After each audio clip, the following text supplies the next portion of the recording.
Aujourd'hui, nous sommes en compagnie de Mireille Poulain-Georgi pour Histoire pour grand-mère sage aux éditions Parège Littérature. Un petit peu l'origine, tout simplement. Alors, c'est Histoire pour grand-mère sage, mais au bonheur des poules aussi, on en parlera aussi, parce que malgré tout, il y a les poules dans l'histoire. Oui. L'origine du livre, alors? Alors, l'origine du livre, peut-être deux choses. Une petite balade dans la Meuse. J'ai vu un jardin complètement avec un fouillis indescriptible. Ouais. Une petite cabane à poules où il était inscrit au bonheur des poules. Et j'ai trouvé ça tellement rigolo que je l'ai prise en photo et j'ai eu envie d'écrire quelque chose en rentrant. Voilà. Alors, ce quelque chose, c'est, je ne peux pas vous le dire parce que c'est un mystère qui se dévoile qu'à la fin, au bonheur des poules. Les femmes de mon âge qui perdent un peu la boule, voilà. qui ne savent jamais où elles ont mis les choses.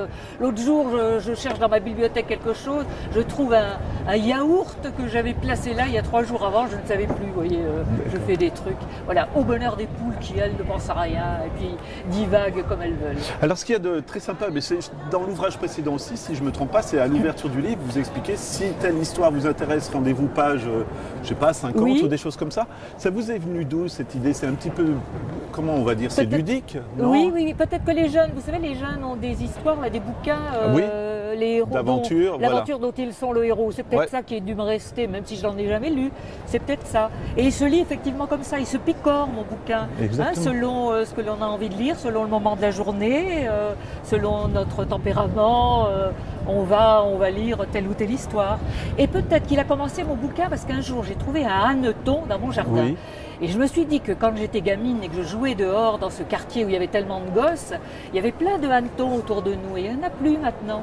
Et j'ai eu envie d'écrire. Est-ce qu'il y a de la nostalgie aussi? Parce que j'ai l'impression, je vais vous demander justement, parce qu'on a triché un petit peu, on a préparé, les repas italiens et les repas, mariage mixte par exemple.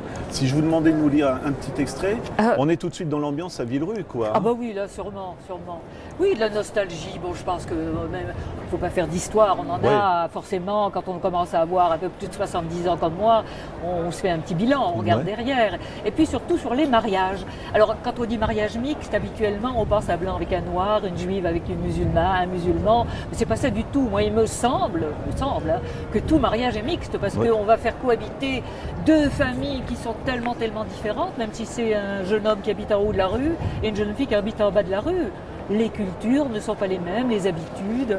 Alors je peux, moi qui ai épousé un monsieur français, je peux lire quelque chose. Je vous laisse lire un petit peu. Puisque je suis, je le rappelle, d'origine ouvrière et italienne. Voilà. Alors il était une fois une grand-mère qui avait eu une famille et une belle famille. Si tu veux manger, fais comme nous, trouve-toi une place et précipite-toi sur les plats. Si tu attends qu'on te serve, tu auras le temps de mourir de faim. C'était sa boutade préférée lorsque son époux, qui ne l'était pas encore, est entré dans la famille. Alors dans sa famille, d'origine italienne et ouvrière, les jours de fête ou les dimanches, ils étaient nombreux autour de la table. Sa mère, quasiment toujours debout, apportait les plats sur lesquels certains se précipitaient, s'ils étaient assis, pendant que d'autres reluquaient dans les casseroles ou le four, ou volaient une tranche de jambon. Les enfants se disputaient, se faisaient enguirlander, les fumeurs écrasaient leur gauloise, les femmes échangeaient des recettes, les hommes s'entretenaient de politique ou du boulot, les jeunes s'envoyaient des clins d'œil de connivence, les retardataires lançaient à la cantonade. Déjà à table, bande de morphales. Mais assieds-toi donc, répétait-on à sa mère qui n'en avait cure. Passe-moi le parmesan, c'est comme ça que je les aime, les beignets de fleurs de courgettes. Le pain, sale français, on ne mange pas de pain avec les pâtes. Voilà. Tiens, ouvre les bouteilles, c'est du vin bouché. Je te dis que Mitterrand a toutes ses chances. Chaban-Delmas sur un plateau, que tu disais, je me marre. Giscard à la barre, tu parles d'un slogan. Des fascistes tous, on les a jamais vus à l'usine. Ouais. Mais c'est justement ça. Est-ce que ça a été facile de retrouver cette ambiance? Parce que là, on est vraiment dans le repas, quoi. Oui. Ça me reste. Aujourd'hui, à 71 ans, c'est ce qui me reste de ma famille. Cette vivacité, ce joyeux folklore, c'est ça. C'est vraiment le cinéma italien. Moi, je l'ai connu. C'est ce que vous expliquez à un moment. Fellini aurait pu s'inspirer exactement de tout ça. Oui. Comment est-ce qu'il y a aussi des rencontres, des choses comme ça qui ramènent des souvenirs? Parce que c'est intéressant. Vous dites vous adressez aux grands-mères. Vous donnez aussi des conseils, finalement, on va dire. Je ne sais pas. Comment ça, des conseils Voilà ce que j'ai vécu quand on est grand-mère, voilà ce que vous pouvez vivre aussi. Ah oui, non, j'ai pas l'impression. Moi, j'ai pas du tout envie de donner des conseils. Ah d'accord, autant pour moi. Je croyais que c'était l'expérience que vous vouliez partager. Si vous l'avez senti, c'est qu'il doit y avoir du vrai. Comme ça, mais en tout cas, qu'il doit y avoir du vrai. Mais c'est amasser aussi des tas de souvenirs. Comment vous faites? Vous écrivez des petites notices et puis après? Alors, j'ai plein de carnets chez moi. Je ne sais jamais où ils sont. Quand je tombe dessus, si je relis, je me dis c'est moi qui ai écrit ça. Je ne comprends rien. C'est le foutoir le plus complet dans ma tête, comme dans la cabane des poules. Ouais, ouais. Ce que je trouve très émouvant aussi, c'est le souvenir des photos. Et je trouve que ça, c'est très juste. Vous pouvez nous raconter ce petit passage? Peut-être l'internat, les souvenirs des photos. Ou l'internat, comme vous voulez, oui. Parce oui, que... j'ai retrouvé. Enfin, un jour, j'ai vu une fille dans la rue, à Villerue. Je me suis dit, oh là là, j'étais à l'école avec elle il y a 55 ans. Et ça, tout de suite, ça vous ramène dans l'enfance, dans l'école. Et j'ai eu envie d'écrire quelque chose. Alors, j'ai un petit peu inventé, hein, il y a un petit peu de la fiction, mais je l'explique. Quand j'invente, je le dis, c'est de la fiction. D'accord. Quand je fais ma maligne, je le dis. Ouais. Et quand c'est réel et que c'est mon interprétation, je le dis aussi. J'aime bien jouer franc jeu. Il faut savoir où on en est. Mais c'est ça aussi, quand vous mettez la lettre P pour un tel, c'est que vous citez vraiment des personnes Oui, peut-être. Mais personne ne peut se reconnaître. Ouais. Hein. Et puis une photo d'internat que j'ai retrouvée. Moi j'avais 20 ans quand j'étais à l'internat en mai 68, ici à Nancy. Alors j'étais pas très jeune, hein, parce qu'habituellement on passe son bac à 17-18 ans. Moi j'en avais 20 parce qu'il ne faut pas oublier que ma génération n'était pas obligée d'aller en 6e. Oui. J'y suis entrée très tard, j'avais 13 ans. Hein, je devais passer gentiment mon certificat d'études à 14 ans et puis aller travailler dans un bureau, pourquoi pas, c'était ce qu'il y avait de merveilleux. Et puis, j'ai été faite autrement, j'ai fait des études et je suis la première de ma génération justement à avoir eu son baccalauréat. C'est quelque chose d'extraordinaire. Ouais. Mais moi, je famille. suis bête embêtant, je reviens aux photos parce que je trouvais que c'était très juste. Quand vous retrouvez des photos qu'on connaît, enfin, qu'on a oubliées finalement, on recherche vraiment et puis finalement, on va projeter un petit peu. Finalement, on ne sait plus trop ce que c'était, mais vous voyez, comment ça Ma vous photo est arrivé? d'internat, par Oui, exemple. voilà.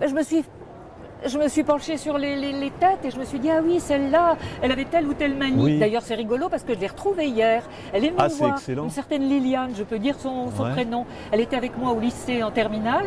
Et l'internat, on était toute une bande de filles. Et le soir, ce qu'on préférait, c'était converser, c'était parler. Vous savez, les jeunes parlent à l'infini. Oui. Quand je vois les petits jeunes, maintenant, je me dis, mais qu'est-ce qu'ils ont à se raconter? Mais c'est vrai qu'on a toujours à parler. Ouais. On parlait beaucoup. Et cette Liliane, je la revois assise sur son lit et elle mangeait des petits beurrelus.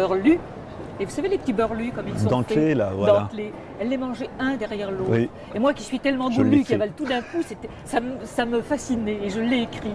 Voilà. Et ben justement, vous parlez des jeunes et ça m'amène vraiment parce qu'on a tout préparé.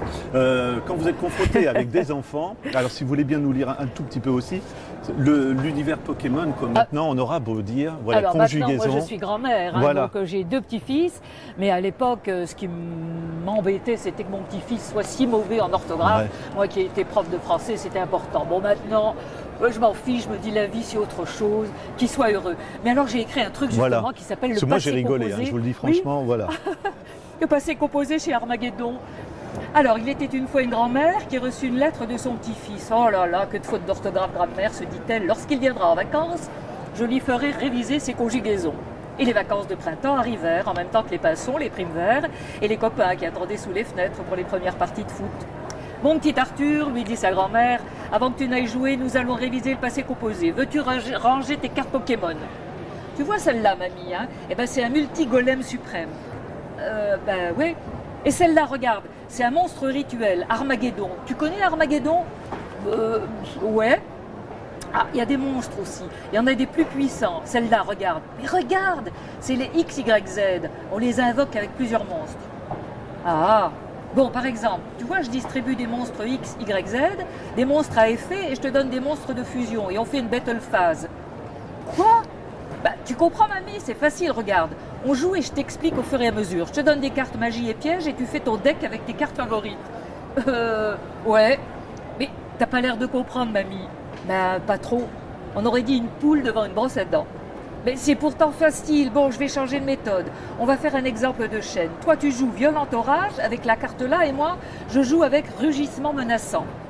Tiens, voilà une carte. Mais non, pas celle-là, tu comprends rien. Qu'est-ce que tu fais? Tu réponds avec le 7 outils du bandit. C'est le maillon 3 de la chaîne. Regarde, t'as du pot, hein. Tu peux annuler l'activation de rugissement menaçant. Mais tu comprends vraiment rien, mamie. Fais un effort. Bon, écoute, tu joueras avec ton père ou ta mère. Hein. Il faut qu'on révise le passé composé. À la rentrée, t'as une interro. Ah non, c'est toujours pareil avec toi. Il n'y a que l'école qui compte. Tu gâches tout. Je ne sais pas comment elle a fait, maman, pour te supporter. Voilà. Mais ça, moi, je vous le dis, j'y suis confronté aussi. Ah ben oui, J'ai non, des mais gosses. c'était ça, c'est ça. Voilà. Et c'est des observations comme ça que vous accumulez. Alors, comment on va dire? Oui, mais parce que peut-être, je crois que ceux qui écrivent sont des gens hyper sensibles et qu'on emmagasine des choses et qu'il faut qu'à un moment, ça ressorte. Voilà. Moi, il faut que j'écrive. Vous allez me dire si je me trompe, parce qu'il me semble qu'à la fin, vous dites, est-ce que le bilan d'une vie est obligatoire? Et j'ai Je crois que tout le monde va le faire. Hein. Ouais. Bah oui.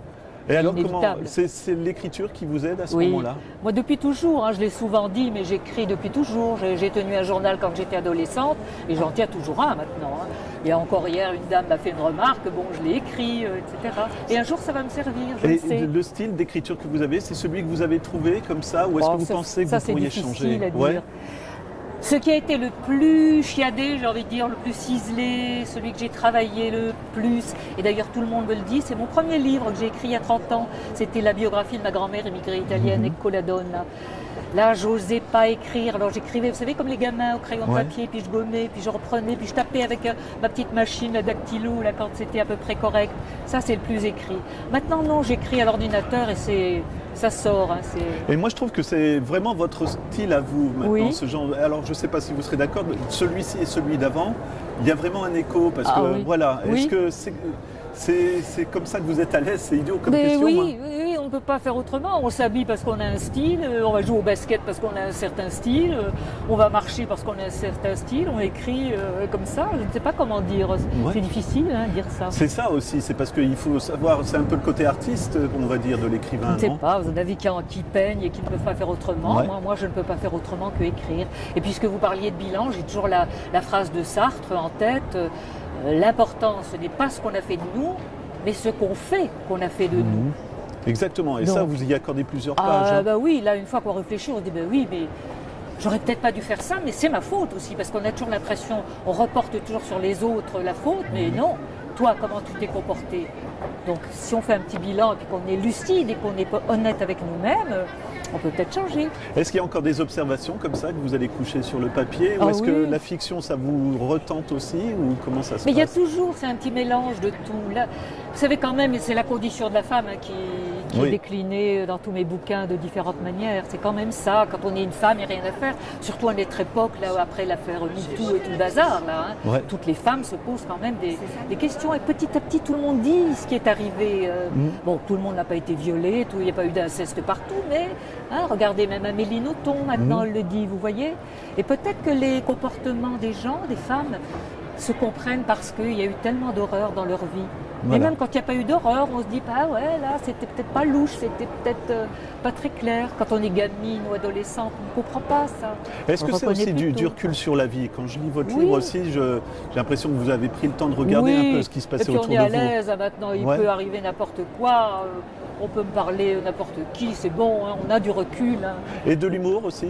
Il n'y a que ça, à mon Ouais. avis, il n'y a que ça. Il y a des dames qui viennent, elles me disent, moi j'aime votre humour. Voilà, c'est ce que je le j'allais prends dire. pour ça, parce que c'est pas frangeux, quoi. Hein. Ouais, vous avez un œil amusé un petit peu Oui. aussi sur tous Bah, les, si on se les prend au événements. sérieux, c'est pas rigolo, quoi. Hein. Voilà. Je crois. Eh bien écoutez, moi, Mireille, je redis le titre de votre livre. Donc Oui. c'est Histoire pour grand-mère sage, Mireille Pourly-Giorgi, au Poulain, Giorgi, aux éditions Parège Littérature. Merci beaucoup. Mireille. Merci à vous. Et